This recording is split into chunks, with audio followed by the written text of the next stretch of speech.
പാഠം 1. അല്ലാഹു തആല സർവ്വലോക സൃഷ്ടാവും രക്ഷിതാവുമാണ് അല്ലാഹു. അവരെ മാത്രമാണ് നാം ആരാധിക്കുന്നത്. ഈ ലോകത്തേക്ക് നാം വരുമ്പോൾ ആദ്യമായി കേൾക്കേണ്ടത് അവൻ്റെ പേരാണ്. ഈ ലോകത്തേക്ക് വിട പറയുമ്പോൾ അവസാനമായി നാം പറയേണ്ടത് ലാ ഇലാഹ ഇല്ലല്ലാഹ് എന്നാണ്.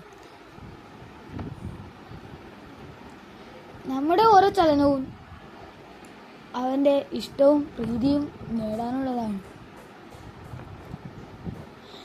അവന് നമ്മെ എപ്പോഴും കാണുന്നുണ്ടെന്ന ബോധം ഉണ്ടാകുമ്പോഴാണ് നമ്മുടെ ഈമാൻ കരുത്തുറ്റതാവുക. ഉറക്കം, ഉണർച്ച, അനക്കം, അടക്കം, സംസാരം, ചിന്ത, മറ്റുള്ളവരോടുള്ള പെരുമാറ്റം മുതലായവയെല്ലാം അള്ളാഹുവിൻ്റെ ഇഷ്ടത്തിന് വേണ്ടിയുള്ളതാക്കാൻ നമുക്ക് കഴിയണം.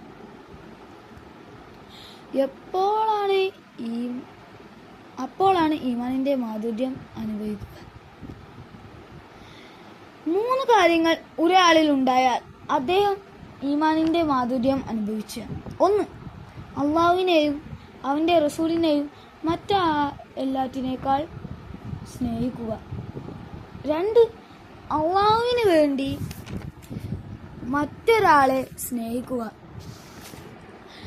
3. അവനെ തീയിൽ എറിയപ്പെടുന്നത് എത്ര വെറുക്കുന്നുവോ അതിനേക്കാൾ കാഫിറായി പോകുന്നതിനെ വെറുക്കുക. ഉന്നതിയുടെ എല്ലാ ഗുണങ്ങളും ഉള്ളവനും എല്ലാ ന്യൂനതകളിൽ നിന്നും പരിശുദ്ധനുമാണ് അവൻ. അവൻ്റെ വിശേഷണങ്ങൾ ഒന്നും സൃഷ്ടിയല്ല, ആദ്യമേ ഉള്ളവയാണ്. അവൻ എല്ലാറ്റിലും ഒരുവനാണ്. അവൻ്റെ വിശേഷണങ്ങൾ പോലെയുള്ളവ ഒന്നും സൃഷ്ടികൾക്കില്ല. അവൻ കാണപ്പെടുന്നതും കേൾക്കപ്പെടുന്നതും കാണുകയും കേൾക്കുകയും ചെയ്യും. അവൻ്റെ കേൾവിയും കാഴ്ചയും ഒരേ അവയം മാധ്യമമായിട്ടില്ല. അതിന് ദൂരപരിധിയുമില്ല. അവൻ സർവശക്തനും സർവജ്ഞാനിയുമാണ്. അവൻ നൽകുന്ന കഴിവ് കൊണ്ട് മാത്രമാണ് സർവ സൃഷ്ടികളും പ്രവർത്തിക്കുന്നത്.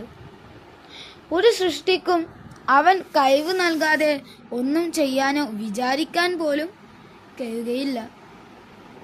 തീക്ക് കരിക്കാനും കത്തിക്ക് മുറിവേൽപ്പിക്കാനും വെള്ളത്തിന് ദാഹം മാറ്റാനും മഴയ്ക്ക് വിത്തുകൾ മുളപ്പിക്കാനും സ്വയം കഴിയുന്നതല്ല.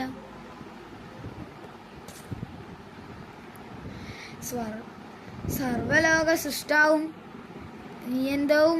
നിയന്താവുമായ അള്ളാഹുവിനെ സദാസമയവും നാം വണങ്ങണം. അവൻ തൗഫീക്ക് നൽകട്ടെ. ആമീൻ.